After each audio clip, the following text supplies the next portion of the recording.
Good morning. It's day 23. It is a Monday morning, and I'm finding it's getting a little tougher to remember what day of this challenge it actually is. But today I was thinking I'm actually going to be spending today and tomorrow really evaluating things that I'm doing, things I'm not doing, figuring out how to tweak my schedule. Are there things that I've been doing that just don't have a lot of value right now? Or are there things that I could be doing that would garner much more value?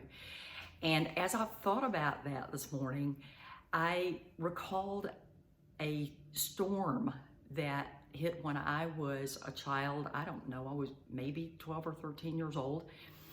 And it was an ice storm. And growing up in the Southeast, you get those once every few years. And I remember this one in particular hit on my mom's birthday. It was a Sunday afternoon when it rolled in, and the power went out relatively quickly. And we had no power until Friday of that week. So from Sunday to Friday, my mom was corralling 5 children. If I was 12, my youngest sister would have been 3. 5 children having to stay in one room because we had to stay where there was a fireplace in order to stay warm. And I think back on that now, and I can't imagine what it took for my mom to maintain her sanity. I don't know if my dad was there for any portion of it, because he was typically gone to work. I don't know if he was working during that time or not. But when I think about being stuck, for us as children, being in that room, confined to that room, was basically kind of fun for a week because we could watch what was going on outside. And mom would leave the room and close everything off long enough to go cook meals. I think she must have had a gas cooktop for that to work. But she would make soup and sandwiches and those kinds of things. So it was like, oh, I get a break from school. And it was a great thing for a short period of time. But when we find ourselves stuck for extended periods of time, it starts to affect attitudes if we're not extremely careful.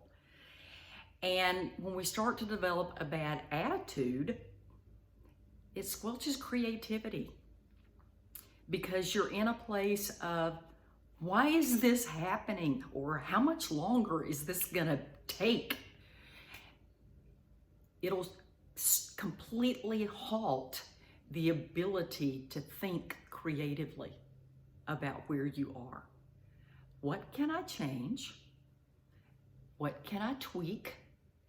What would be a better use of my time over here? What would be a better way to lay out my office or a bedroom or a living room? Look for little things. If you're in one of those places, and it can be a plethora of things that cause you to feel stuck. Sometimes there are things that are really not within your control. But there are some things in your environment that you can control. And it might be cleaning up clutter. I know I have a tendency, the longer I'm stuck in one place, the more cluttered things can get. So that's part of the process.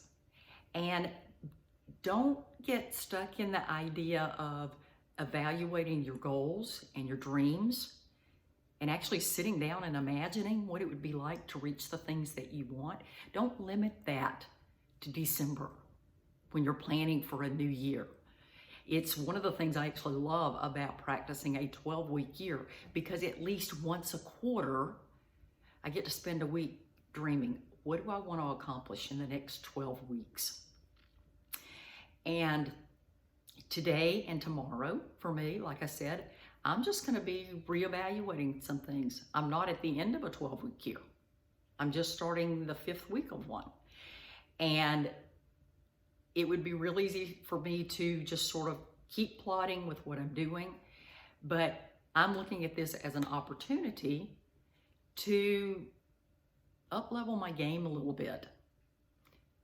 I recognize that some of the things I'm doing might be working and some of them might not.